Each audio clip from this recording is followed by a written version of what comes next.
Ever since the poisoning of former Russian spy Sergei Skripal and his daughter Yulia on March 4, tensions are running high between Russia and the United Kingdom.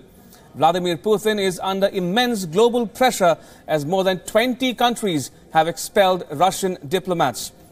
Today, Moscow decided to give a point-by-point rebuttal to the Britain's charges. The spokesperson of Russia's foreign ministry called Britain's charges politically motivated.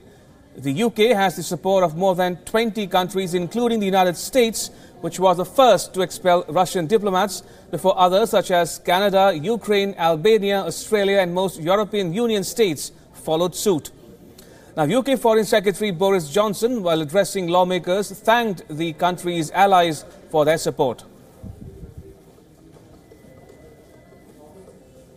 Grateful to my right honourable friend, and he will know that it has not just been at a bilateral level, but also, of course, at the multilateral level that we've enjoyed strong support for our explanation of what happened at Salisbury. You saw, Mr. Speaker, you saw the NATO statement, you saw the statements by our friends in the UN Security Council, and the EU ambassador, the Russian ambassador to the EU has been recalled.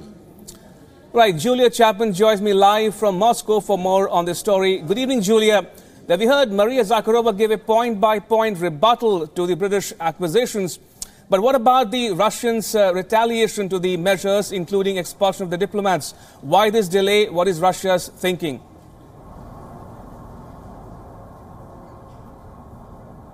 We don't know, actually. That's true. There has been a bit of a delay since these first expulsions from the Western countries of Russian diplomats were announced. We're still waiting to hear what the exact Russian response, Russian retaliation will be.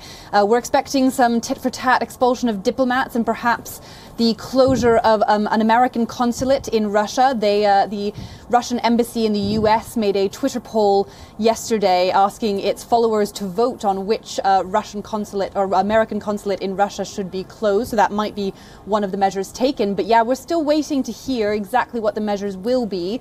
Today, just now, we've been hearing from the Ministry of Foreign Affairs spokeswoman Maria Zakharova, who was outlining, as you say, a rebuttal to many of the things that Boris Johnson has been saying. She was particularly angry that Russia has been denied the ability to offer consular assistance to the 2 Russian citizens who have been poisoned in Britain.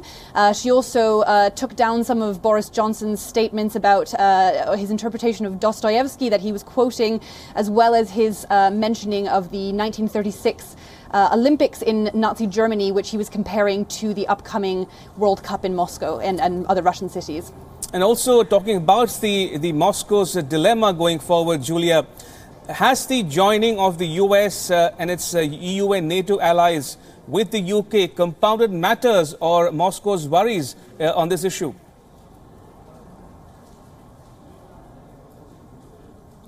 I think it has. I think it's definitely been a big sign of solidarity against Russia, and that will definitely be hitting home here. I think that might be part of the reason for the delay. They're definitely considering what measures they should take next.